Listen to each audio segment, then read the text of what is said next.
হাম হলো মেজেলস ভাইরাসজনিত একটি রোগ।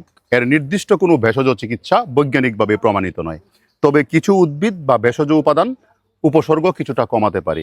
হামের ক্ষেত্রে একটা কথা খুব বিশেষভাবে প্রযোজ্য এবং সত্য, সেটা হচ্ছে প্রিভেনশন ইজ বেটার দেন কিউর।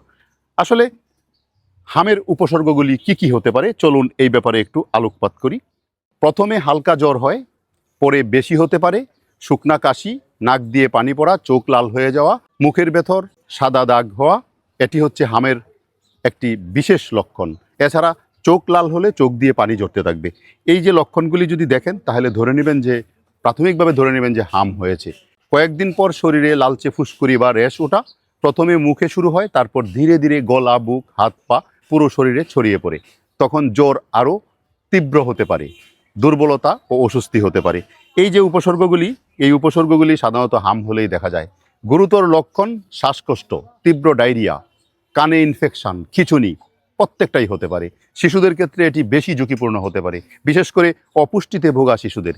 এমন অবস্থা হলে দ্রুত ডাক্তারের পরামর্শ নিতে সামান্যতম ভুল করবেন না।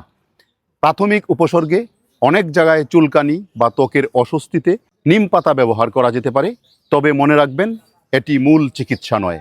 আবারও বলছি, নিম পাতা হামের জন্য মূল চিকিৎসা নয়। এছাড়া তুলসী পাতা গরম পানিতে দিয়ে খেলে গলা আরাম হতে পারে। আদা কাশি বা গলা ব্যথায় কিছুটা স্বস্তি দিতে পারে। মধু কাশি কমাতে সহায়ক হতে পারে। তবে এই চিকিৎসাগুলি কখনোই 1 বছরের কম বয়সী বাচ্চাদের ক্ষেত্রে প্রযোজ্য নয়। আবারও বলছি, 1 বছরের কম বয়সী বাচ্চাদের ক্ষেত্রে প্রযোজ্য নয়। সবচেয়ে গুরুত্বপূর্ণ বিষয় হলো পর্যাপ্ত পানি, পুষ্টিকর খাবার, ভিটামিন এ, জ্বর নিয়ন্ত্রণ এবং দ্রুত চিকিৎসকের পরামর্শ নেওয়া। শ্বাসকষ্ট, অতিরিক্ত দুর্বলতা, খিঁচুনি বা শিশুর অবস্থা খারাপ হলে দ্রুত হাসপাতালে যোগাযোগ করা জরুরি। এই যে লক্ষণগুলির কথা বললাম, এই লক্ষণগুলি দেখা দিলে দ্রুত হাসপাতালে যোগাযোগ করবেন, অথবা নিকটস্থ কোনো চিকিৎসকের সাথে পরামর্শ নিয়ে তারপর কি করণীয় সেটা উনি বলে দিবেন, আপনারা সেইভাবে ব্যবস্থা নেবেন।